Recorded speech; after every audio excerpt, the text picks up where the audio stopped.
JagdTiger here, back after quite a big break yet again. It seems like I keep saying that after at the start of every video. But I'm back again with an ace tanker. This time in one of my favorite tank destroyers in the whole game. And the JagdTiger is absolutely one of my favorites, especially at the upper tiers. The armor is no longer really reliable because of the fact that as soon as anybody even thinks you have armor, they click over to premium, and in this game I'm not going to be excused from doing that myself. But for me, I'm going to say that it's a little bit of a mixture of frustration and the game being on the line, because you'll see here moments where I miss out on at least a good 1,000 to 1,500 of damage that I should get. But I start out with the regular, the AP. As you see, this is one of the shots where I should have... My aim was pretty good, so unless I clipped the corner of a house there, I should have actually got a shot in on the E100 there. But the AP is actually quite good. You really do not need to spam premium in the JagdTiger, and the 10 rounds I carry is more than enough. But I've taken up position here. This is, of course, Westfield, for those who at this point in time don't know. The bridge means Westfield. I really wish that you could still jump it. They got rid of that. It basically ruined the fun part. At least in training rooms used to do it, or when the game was completely won at the last second before the battle actually ended, go launch off of the bridge. Now you can't do that. But I've taken up a position I like to use when I'm in tank destroyers on this side. As you can see, there's a whole group at A5, A6 of that very traditional spot. And, I mean, yes, you can say that better helps the heavies, but I get flanking fire, as this E100 is showing you. I can have flanking fire into anybody who tries to come around the hill here. The Jagdpanzer E100, the DBV 152, the Foch, none of them have shots here on the E100. I do. And here's my first 1,100 damage. If I had been over with them, I wouldn't have spotted him, because I'm offering spotting here. And I'm offering spotting plus flanking shots. Which, you know, is because I do run optics here on this. But I missed the kill shot on the E100, and that poorly aimed, quick aim shot on the Conway was me trying not to miss out, and which did cause me to miss out. So that's part of the little bit of frustration there. It's like I had aimed in on the E100, but the DBV got him because he finally moved up to where they had shots. Now the Kunze Panzer, as you can see, almost positioned right with me. He probably noted that I had flanking shots, and this is a pretty safe position, particularly if you're losing the heavy area. Because now, tanks like the Jagdpanzer E100, the Foch 155, and the DBV, they're going to get pushed. If they're not careful, they will be spotted. And it comes later. I'm suspecting the Badger to be pushing through the town, but he actually does a full northern flank. And that's the kind of thing where you can see that they're getting consistently hit by artillery, and I have not. That's because unless you get a medium who pushes way up through the town, you pretty much are concealed here. And here's the Badger doing what I expect him to do. I've just foreshadowed something that happens later. And I am getting some spotting, but of course, since I'm not loading premium right now, the Badger is pretty immune to me. And now I'm also taking note. The 121B. Yeah, I still haven't fired too much premium yet. I've got 3 shots that I've taken, because remember, I started with 10. But I noted the 121B, but I actually hadn't noticed he'd pushed completely up and over. I didn't think he had moved up that far. I was just looking at him on the map. But of course, once they push up to that position, they can get shots into you. And of course, you get spotted as well. And it's a slow grind trying to get back up there into that position if you don't have a running start. So instead, I'm just simply going to tuck in here. I do have the AMX 1390 below, and if he stays in bushes, I'll be able to cover him. And I'm trying to get hull down, because you can use this rocky outcropping to cover up the lower plate.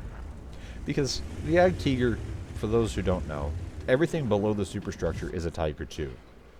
So at tier 10 games, everything can pen you. Because the lower plate, no big deal. There's an Object 268, and now I'm also getting shot from further over by a 430U. Now that is a little bit of a problem, because now he finally gets spotted. He broke cover.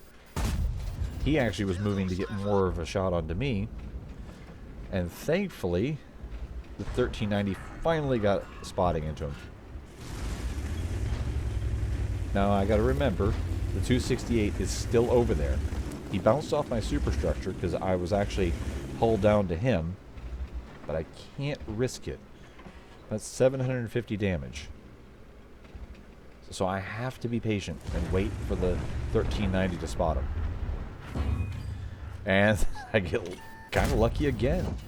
There's the 268. He had moved up too far, and when he fired, he got spotted. And I'm hoping to finish him off there. He went undetected, but he never moved.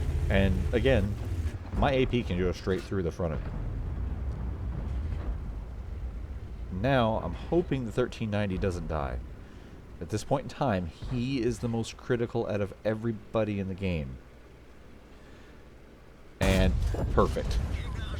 You see, and I held my shot, didn't get frustrated, and waited for that 430U to over-angle.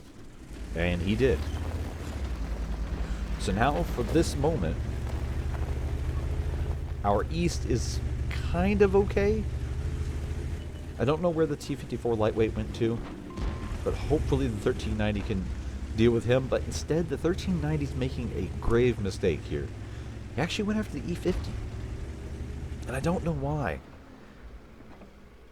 But again, using my optics, I can poke up here and help aid in spotting. Now we know where the lightweight is. That's key. I really wish the 1390 hadn't tried to push in, because if he hadn't, he would still be on full health. And yes, this is premium time. As you can see, I've been hit by it. The 268 had switched to it. But now, the difference, and this is what happens to anybody who plays heavily armored vehicles. With the regular AP, I had very, very little chances of penning the Badger. With the APCR, I have a pretty solid chance, at least, of penning his lower plate. Now he's actually positioning hull down, and you see I have a slight chance to pen his superstructure, but not much. It's not reliable. Now I got the Jagdpanzer E100 beside me. Now he can punch through the Badger if he has his heat loaded. And a good job by the Patton and the Kunze to work together. Now I actually thought the Badger had backed off. So I take a hit here because I was thinking he had backed off and he hadn't. And my shot misses. The Jagdpanzer misses. The Badger bounces. Because this is basically, you notice the Badger is using AP. And the JagdTiger is good against regular ammo and not against premium. They can punch right through the cheeks of the superstructure. If, like the Badger, if he was firing premium, he would have went straight through. The only thing that could bounce is the gun mantlet, which you see did have a bounce there. Now I was trying to get all the way over here to move up and help the DBV. But now, Jagdpanzer E100 finally deleted the Badger. And it's down to just the AE, and Unfortunately, the Patton is making a move on him with no support. The Kunze is rushing to get him some support, but this is where you can get a little carried away. Lose the Patton. Look at the Jagdpanzer E100 in front of me. He's one-shottable. The DBV doesn't really have much armor, and he's up with a high roll one-shottable. I'm two-shottable, but the Jagdpanzer and myself are both turretless tank destroyers. I'm thinking, wait a minute, we gotta hurry up and get in here. As you can see, we're all motoring, but the DBV is getting way too ahead. And all it takes is for that to happen there.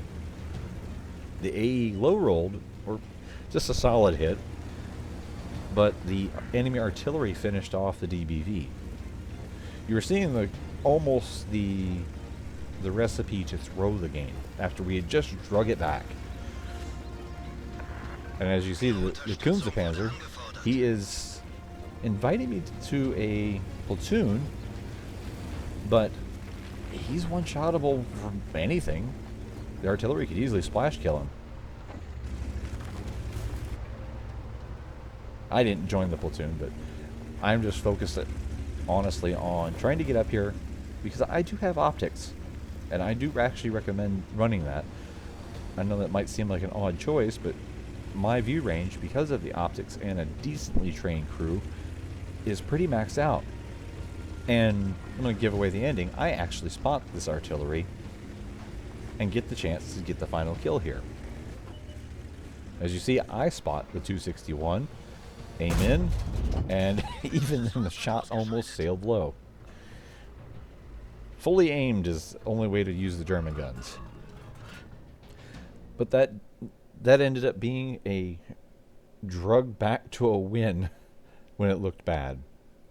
Gave me a very good rating, and with 2,000 spotting and 4,470 damage, that was an ace. Got the spotter badge and a JagdTiger, the fire for effect ribbon, and the bruiser, because I did take a number of hits while also dishing damage back out. DBV did a ton of damage, but I finished highest on experience, so he did a lot of damage with almost 6,000 on his part. So we did about 10,000 combined. But I by far had the highest experience because of the spotting. And moving on to show you the details. And that'll wrap it up. Hope you enjoyed this JagdTiger on Westfield. And until next time, thanks for watching.